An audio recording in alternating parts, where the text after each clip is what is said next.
As America celebrates its 250th birthday, we've spent the past few months traveling West Michigan in search of the people who make this country what it is. They're fishermen and farmers, artists and immigrants, veterans, volunteers, and everyday Americans with extraordinary stories. This isn't a story about our country. It's a story about we the people.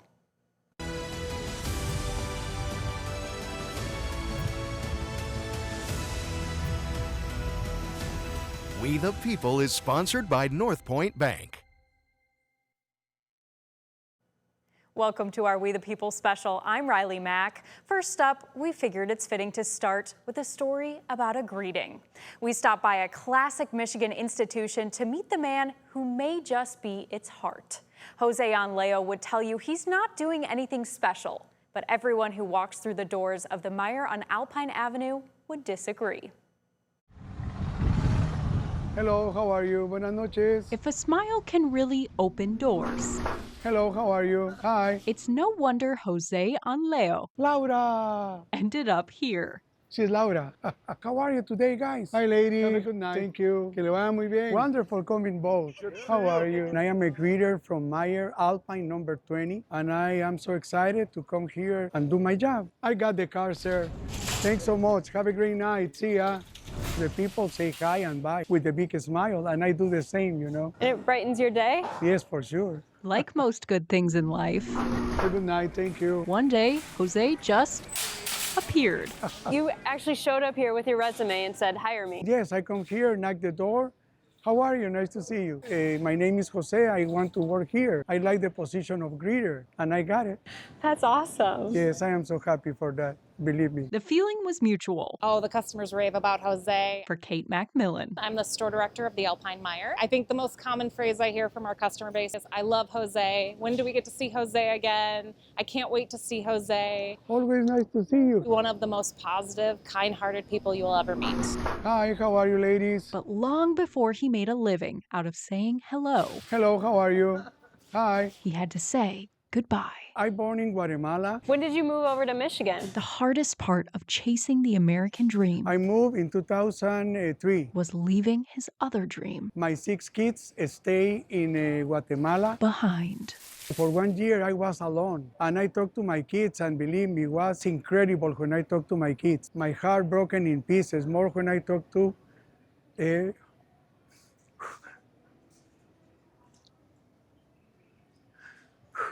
I talked to the baby. When I talked to Luz de Maria, she told me, I need you, Pap.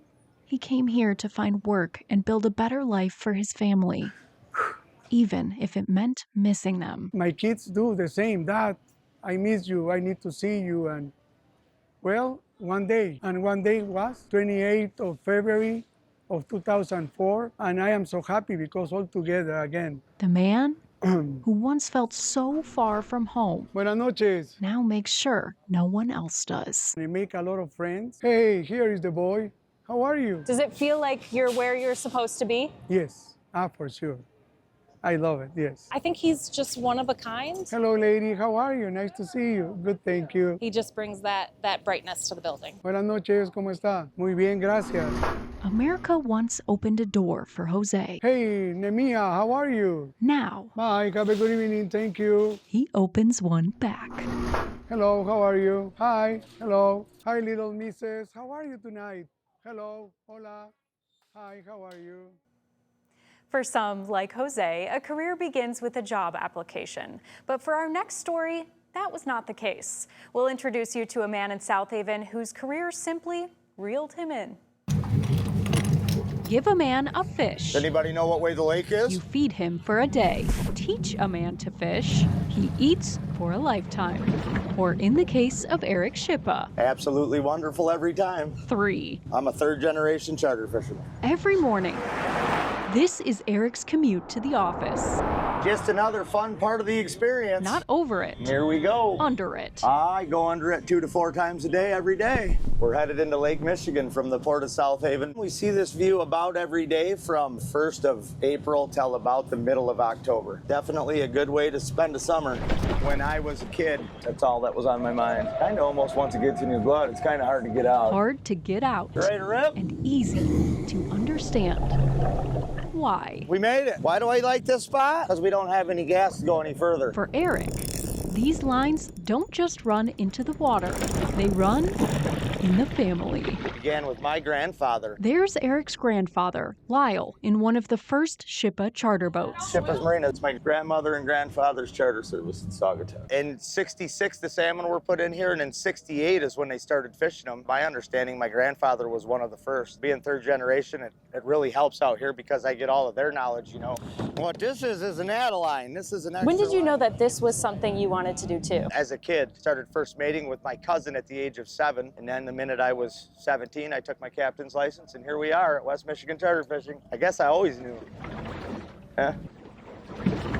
The water looks calm. We're gonna start the hunt if we don't find nothing. The work often isn't. As a whole, we do about 120 trips a year. The business part of it is up and down. We come out here on most of our days off. That's hard work. Can be. It's worth it every day. They say it's not like work if you love it, right? So we don't hardly work a day out here. Why is it worth it? Why is it worth it? You'll find out when we get a bite. And we did find out. Oh, we got a fish on! After our first bite. You're doing a great job. Good job. Here is a beautiful coho salmon. Gorgeous fish. Good job, gal. And again after 2. Nice work. Atta girl. That a girl. There we go. Coming, Riley, perfect. Then 3. Yeah, just like that. That's what we're after. Then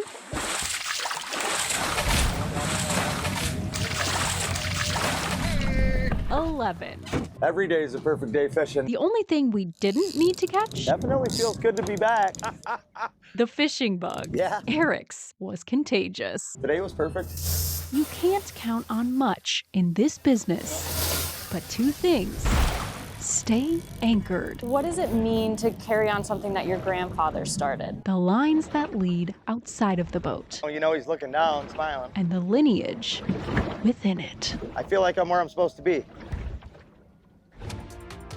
Sometimes the American dream isn't about where you start. It's about where you refuse to stay. Ahead, we'll meet 2 West Michigan men who overcame long odds to build something for themselves and our community.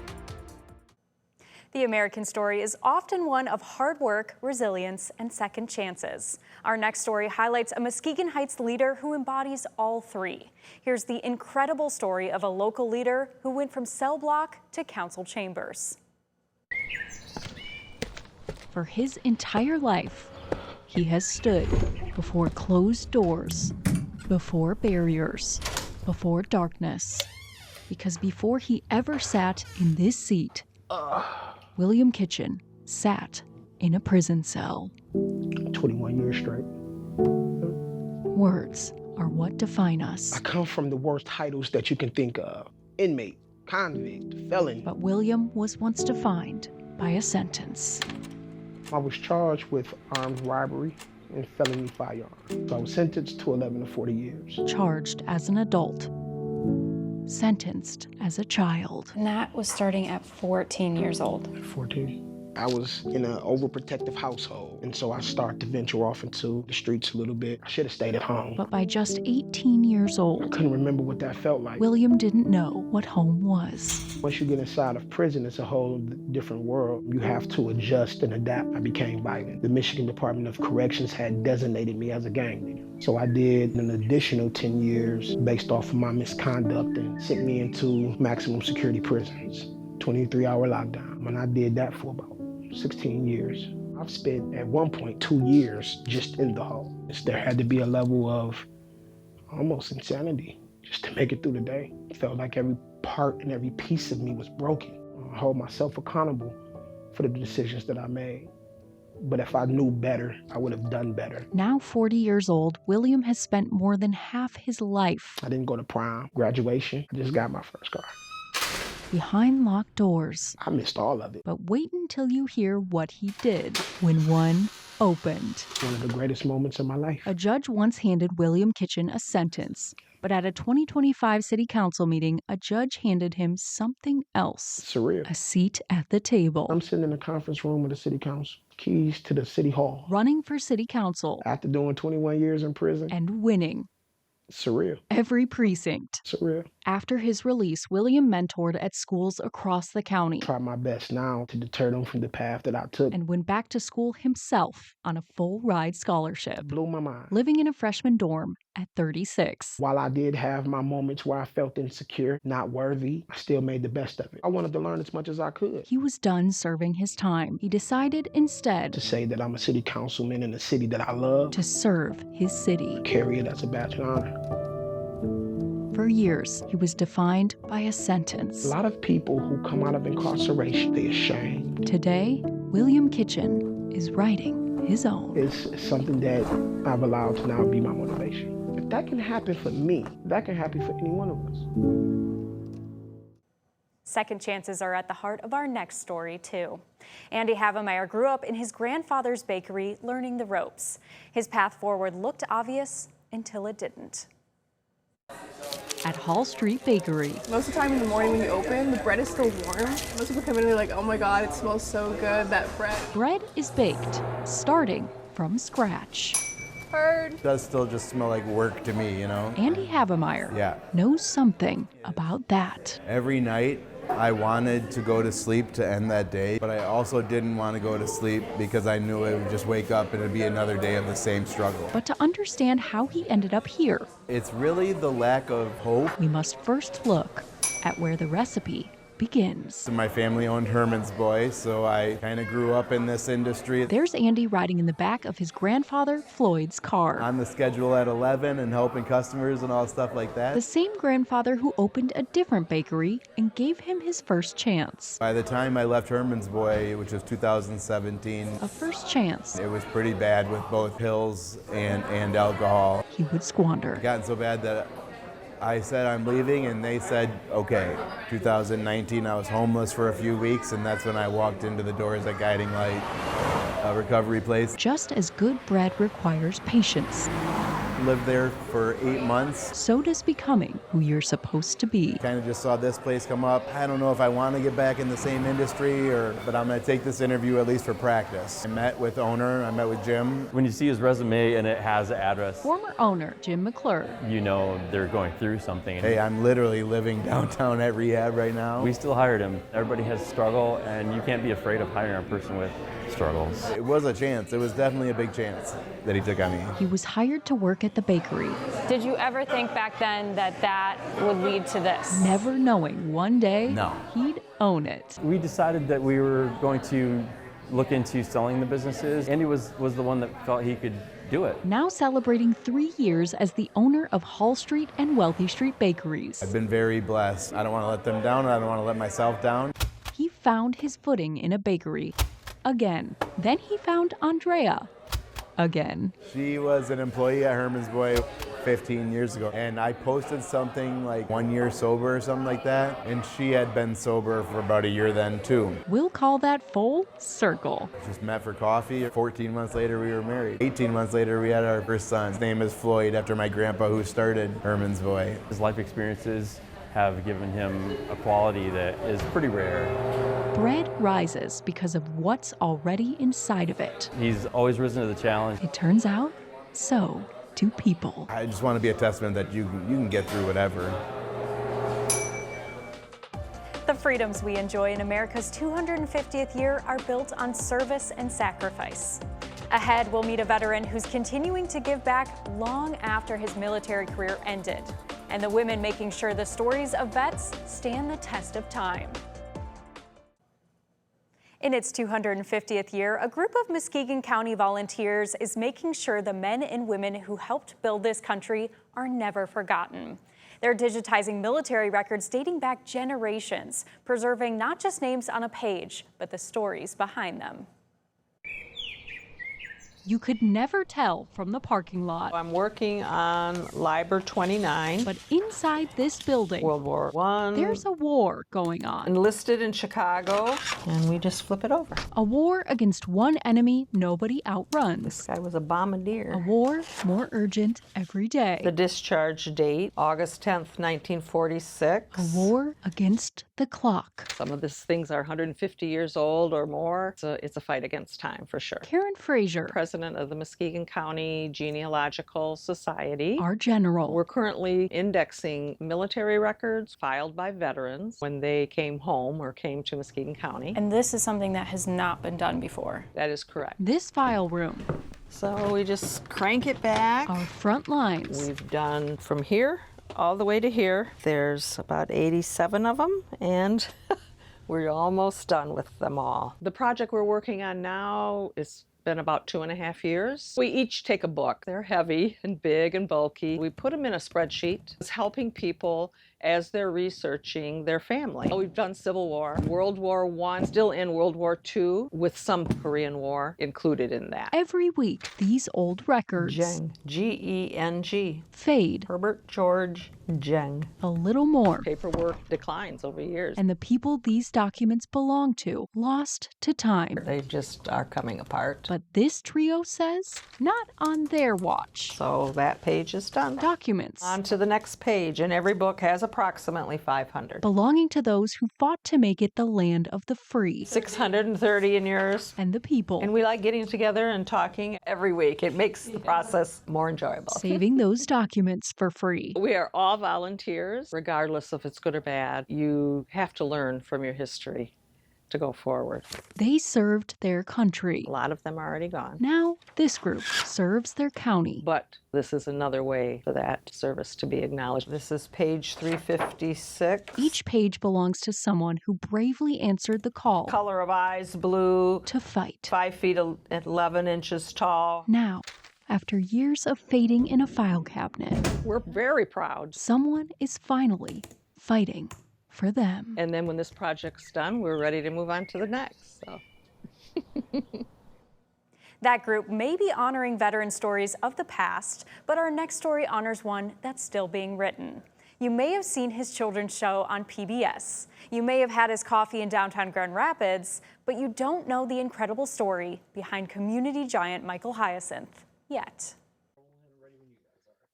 Oh, hey! Welcome to Wimmy's World! Inside a children's show studio, This is the place! a puppet named Wimmy Wimmy dreamed of an island filled with cupcakes. will tell you anything is possible. You never know how you come out. For a man named Michael Hyacinth, it had to be. Found myself, like many veterans, experiencing hard times, driving a yellow cab in New York City, trying to figure out what do I do next. Ask Michael what he does for a living. Yeah. Then prepare for a surprise. Yeah, I tell him I'm a black guy from the Bronx who served in the military and is now working with puppets. No, Michael's job title will never fit in a box. Probably Chief Visionary Officer. He spent his life Is that a title? thinking outside of it. We grew up pretty poor. I think my story is the American story. Come from a family of immigrants. We're from Haiti, moved to the Bronx, served in the military. Now the creator of a show on PBS, I gotta clear my brain. building a world where kids feel safe in the same world where he didn't. Although those deployments were pretty rough, I think the most difficult job I had was when I was back in the Bronx. I was called to be a casualty assistance officer, and that's an officer that helps to notify the next of kin when a loved one was killed. What made that really difficult was that it was my best friend was killed, and I had to go notify his parents. To this day is something which really sticks with me. It's part of the American dream, right? It's how do you turn beauty from nightmare. Michael knows service. Wimmy, to me, is what hope can create. Service to our country. It was inspired by work supporting wounded veterans. Service to our children. Hey, Wimmy, do you drink coffee? I know the name of an amazing coffee place. So, What's the name of this amazing coffee place? are you really surprised to learn the service doesn't stop there? Welcome to Has Heart Coffee Shop. For the kids, there's Wimmy's World. Warm up the milk. for the veterans. Serve the caramel with the latte. Michael had something else in mind.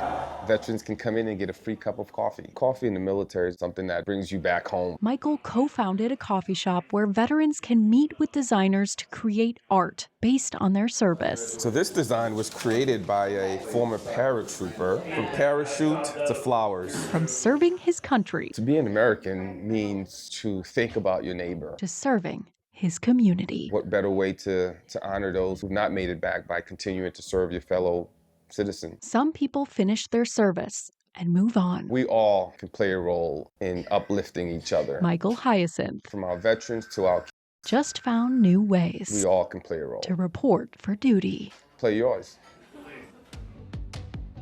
Not every American story makes the headlines. Ahead, 3 people whose work often goes unnoticed, but helps keep our communities running. America is built by people who do the invisible work so the rest of us never miss a beat. Our next story introduces us to 2 of those people, the men behind a disappearing trade, traveling all around Michigan to restore a specific piece of history inside our churches. Before a wedding. Yeah, I'll grab the keys. Before a funeral. Before a Sunday morning hymn. There, Bill. They arrive, breathing life into the still air of the church, not through a pair of lungs. We use wind to sing, but through a different. The organ pipes use wind to speak. Organ.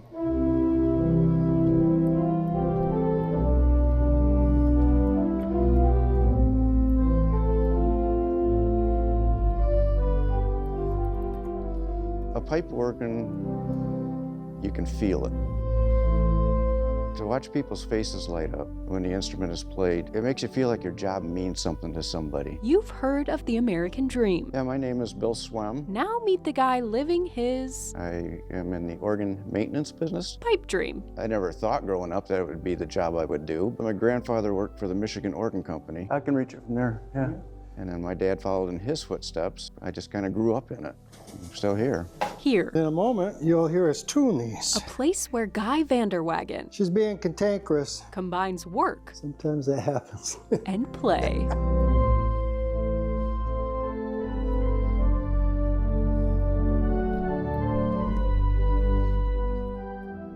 I started out in the pipe organ business working with his grandfather back in the early 70s. I have been playing for 57 years, longer than I care to admit. Oh my goodness. It moves you like nothing else can. They're called the king of instruments for a very good reason. A reason that makes Bill's work flood in so fast it's practically biblical. It used to be I had 70 churches that I would do. Now I've got over 200. But as he nears retirement, he can't find anyone to carry on the tune. There used to be a lot more guys that did it, but they're either retiring or have died off. Nobody's coming up to replace them, so it's going to be a problem. I feel bad for some of the customers because they end up having to wait so long for me to get there. Like an art conservator would come in and restore a painting, we have to do the same thing with organs. If churches can't find somebody to take care of the instrument, eventually it becomes unusable. A lot of churches are abandoning it. Okay, Bill, I think we can tune. We've salvaged a couple that they were just going to throw away. But I'm getting older and I can't keep up with that anymore. After the wedding, after the funeral, after the Sunday hymn, it's used to celebrate life. The air leaves the organ like breath leaving lungs. It's a beautiful instrument. A trade disappearing into background noise. And I want to preserve that. Or maybe just a song, waiting for its next note. I hate to see them lost. From church sanctuaries to courthouse hallways, our next story features another West Michigander bringing a little extra care to her work. For one county clerk, officiating weddings became more than a duty. It became an honor to have and to hold. If you've seen one government building, you've seen them all.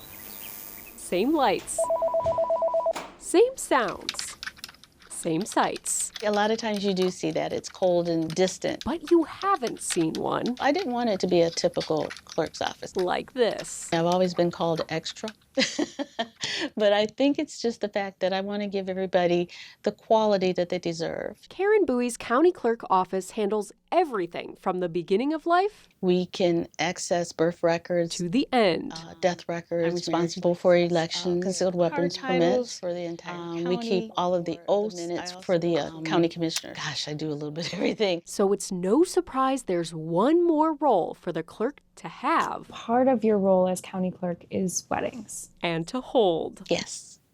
Yes. But while most would stick to for better or for worse, Karen decided these couples deserve better. Much better.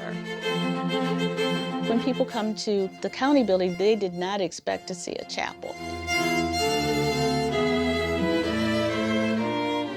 I don't want it to be just a civil ceremony that they walk in, say a few words, and walk out.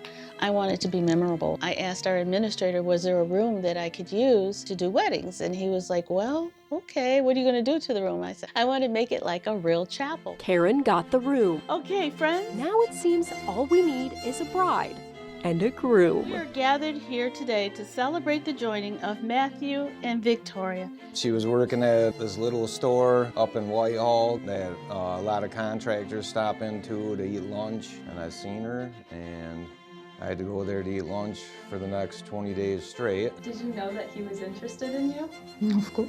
Today will be a reflection of the love that brought them here. The new Mr. and Mrs. Shepherd expected their courthouse wedding to be on par with its $25 price. And you may kiss your beautiful bride. Little did they know, Karen would make it priceless. Congratulations. Karen's been great, so personable, just like a ray of sunshine, the nicest person in the world. And right here, dear. It worked out. It worked out good. I can't wait to spend the rest of my life with her. After all these years, after all these ceremonies, absolutely. You'd think Karen would be used to it. I know the officiant isn't supposed to cry, but you yeah, would be wrong. Just about every wedding I cry. I absolutely love it. I'm such a softie. I just love love. Government buildings. Sometimes it can be cold and distant. Not the first place you'd associate with passion. If I've done nothing else, hopefully I've changed that narrative with this office. But passion and Karen Bowie? I don't know anything else but to serve. Till death record. Do they part? America is built by people who are up before everyone else, making sure our cities run smoothly. So smoothly, in fact, we never even have to think about their job. But in our next story, we're putting a well-deserved spotlight on one of those unsung heroes. Before the first light hits the skyline, All right, let's go. the city is almost silent. I did say almost. It's extremely loud. Many of us wake up to alarms. This city wakes up I'm the guy waking everybody up. Yeah. to the song of his truck.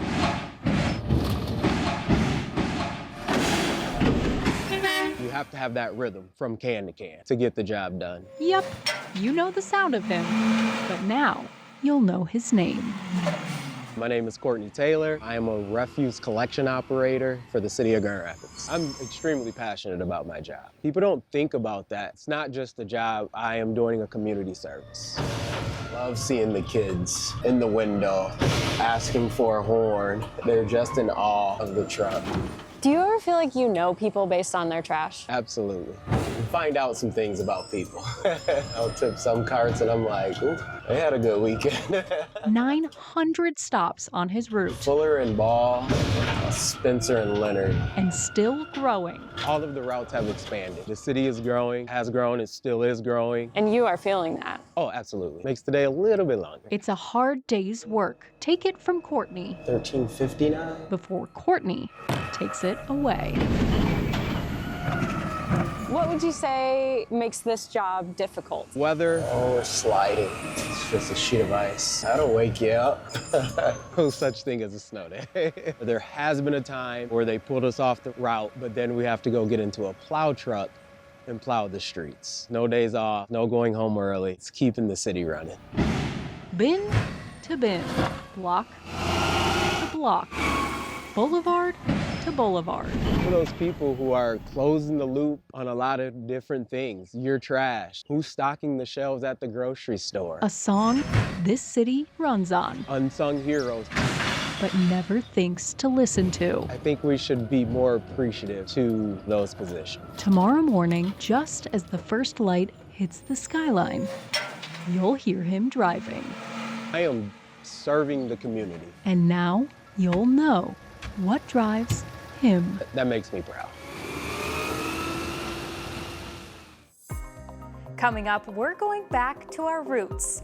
We'll introduce you to a generation of women who stepped up to secure their legacy through the land. On most farms, the land passes from father to son. But on one farm on the ridge, there was no son to pass it to. What happened next became a story of family, loss, and a legacy in hot pink. Work on the farm, sun up to sundown. Oh yeah, for sure. But at Dunaback Farms, It's asparagus season. our story starts when there was no sun around. Every family farm still has a big story of why they're still here. This is that story for Stephanie Ginsburg. Great-grandpa started the farm in 1925. There's Stephanie's grandfather who took over the farm next. You'll notice the name on the barn. At Dunaback and Sons. Most family farms are passed down from father to son. My mom's only brother was drafted in the Vietnam War. In its third generation, this farm Hard to talk about that. had to grow in a different direction. He could have got off with a farm deferment, but he said, Dad, no, I'm just going to get it over with. Sue Ann Shoemaker I'll be back. And he got hit by an enemy rocket.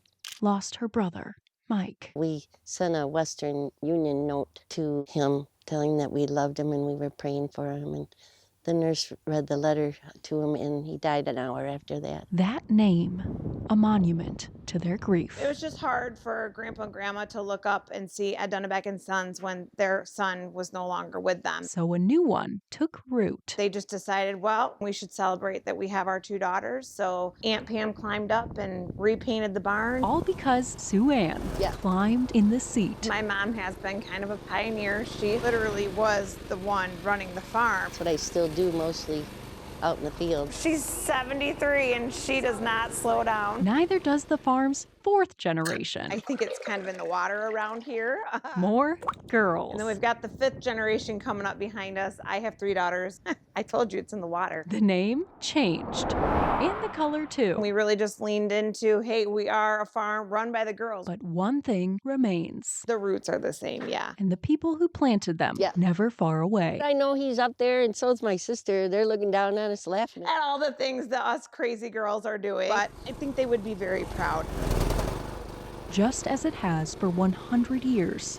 On the Dunaback farm every morning, the sun still hits the crops. It does make it a little unique. And so do its daughters. But it's part of our story. Our next story takes us south to the Pine Creek Indian Reservation. The U.S. government once stripped Native American children of their language, their culture, their families. Many were sent to boarding schools here in Michigan. Their descendants still healing. How one Potawatomi woman is leading the way. I like bright colors. In the darkness of a basement, My spirit name in Potawatomi is Wasanode. comes a light. Wasanode means northern lights. But often it's the brightest lights Yeah. that come from the darkest places. It's honoring my people of what we weren't able to have. Pine Creek Reservation is the homeland of Nicole Keith. My house is on the reservation. But she didn't grow up here. Most of my family lived in Battle Creek because out here we didn't have a lot of resources. We didn't have proper plumbing, water, electricity. It took an act of the United States government to change that. To get federally recognized is to be recognized that we were here prior to colonization. And that took a very long time. When her tribe was finally recognized 30 years ago, Nicole moved home. I always felt I needed to service my tribe. But home came with heartbreak. A lot of undealt traumas, a lot of elders dying from premature deaths, diabetes, just things that could could have been prevented. She watched her family disappear one by one. My mom had 13 siblings. The younger siblings, including my mom, were sent to boarding school too. They were actually taken away from the res. Only 2 are survived right now. And most of them died from food-related illnesses, poor diet, cirrhosis of the liver. Some of the things, the alcohol abuse, survival cooking, was from boarding schools. It plays a major role in the work that I do now. To survive it herself. 9 years sober right now. It was a psychologist who first told her to pick up a brush. She was like, you need to put it down on paper. What do you do? And so then I was like, I paint. I like to paint. The paintings that followed were everything she never said out loud. Each one had a story. My painting, Nonoshe, which is in honor of my aunt on my maternal side. She was murdered the year I was born. One was called Chaos because my whole life was in chaos and I was an alcoholic. Before my aunt passed away, she told me that she was raped on a reservation. And so those things came out in my paintings. Healing her people in the dark. I'm supposed to heal people through this. And healing her people. And then it ended up going to food. In the light.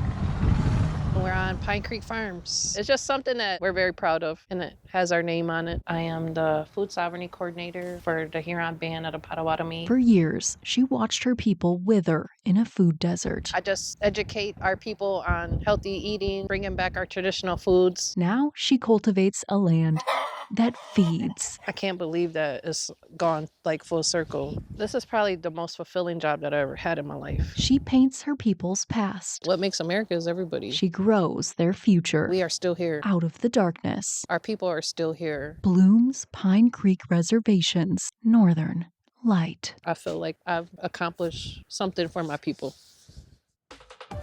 One is just getting started, the other never wants to stop.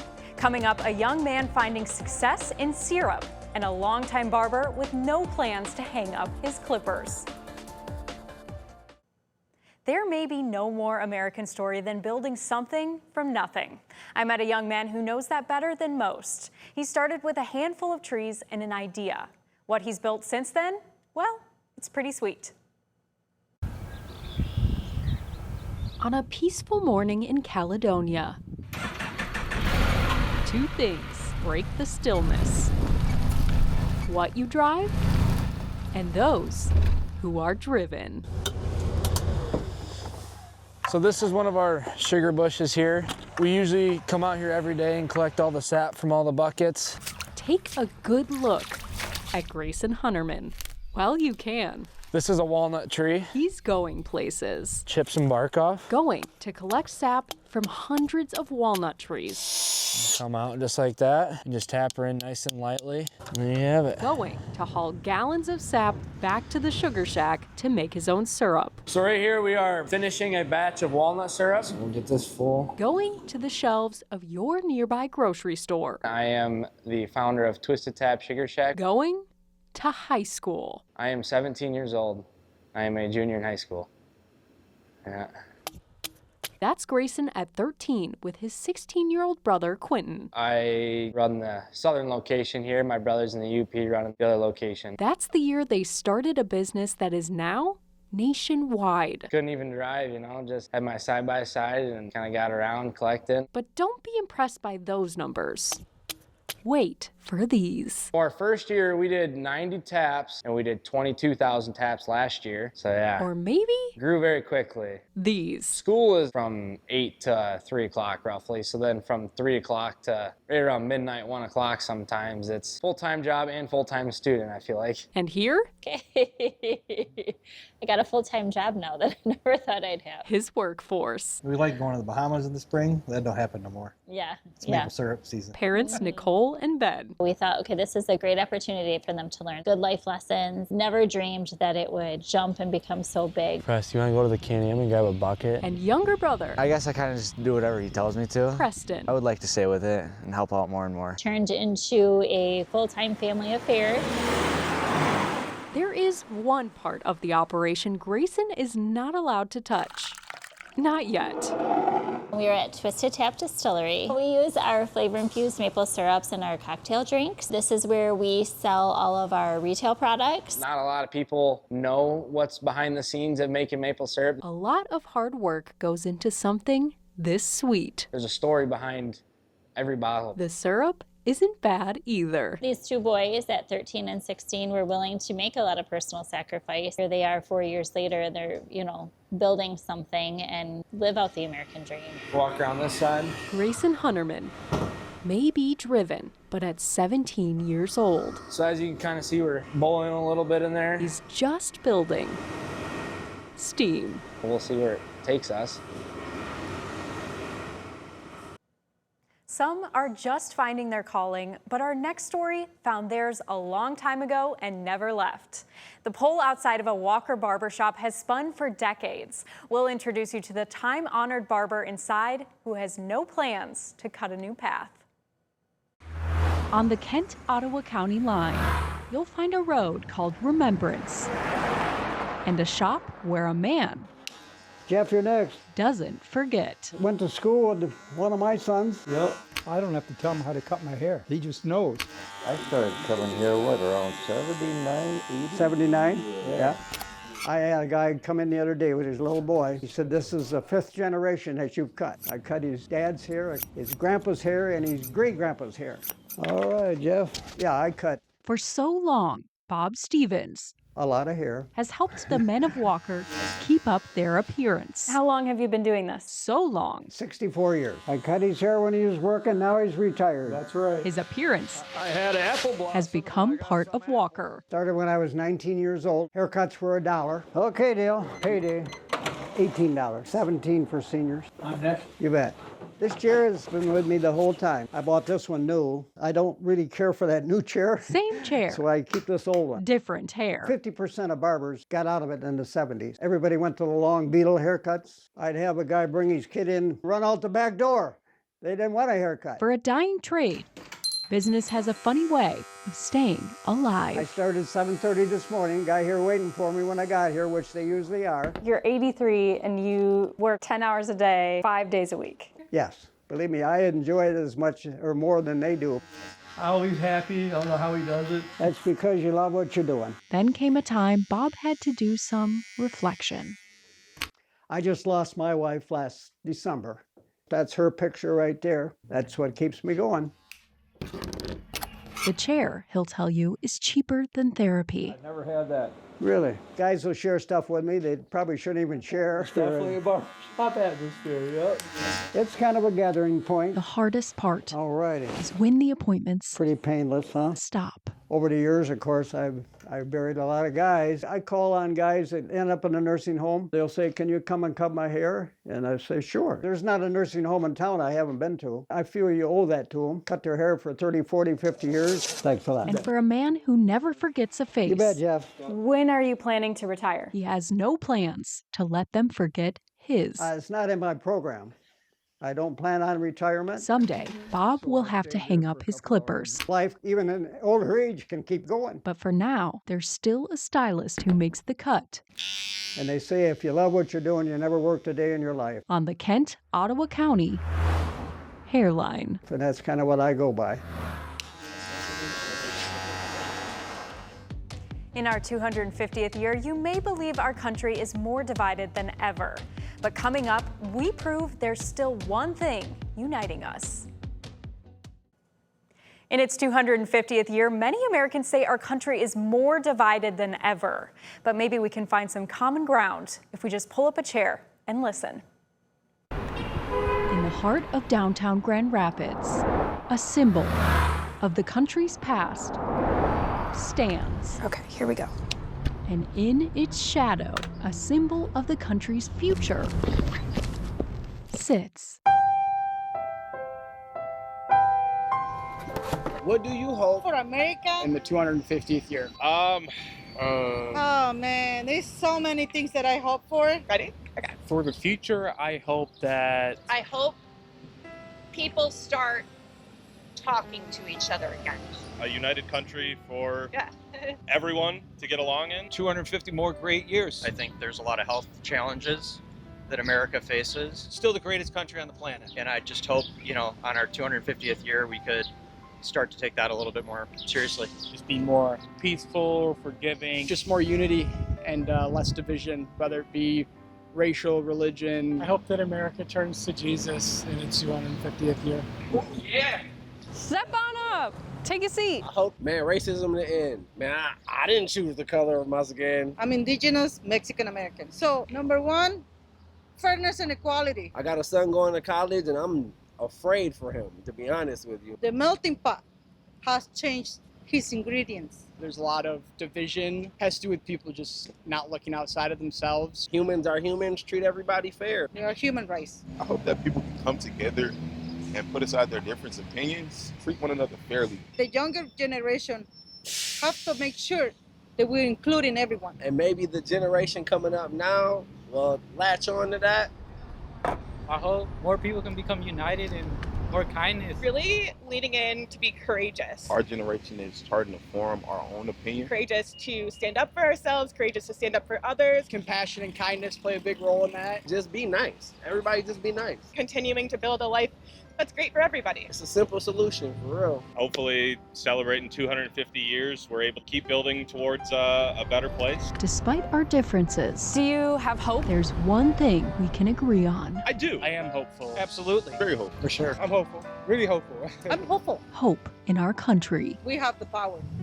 We can change that. and hope in each other. Sometimes I feel like it's hard to see that, but I definitely think if you focus on the right things, I think that hope is everywhere to be found. When America feels a little too divided, It's just about maybe looking for it. maybe we need to pull up a seat Thank you so much. and hope for a future Thank you. This is awesome. Thanks for doing it. Much. That was Not a problem. I appreciate it, guys. where united we stand.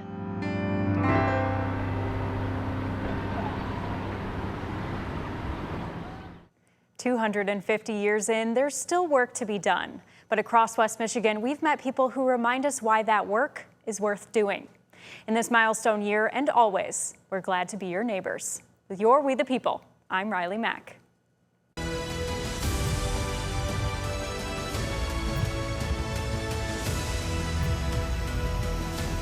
We the People is sponsored by North Point Bank.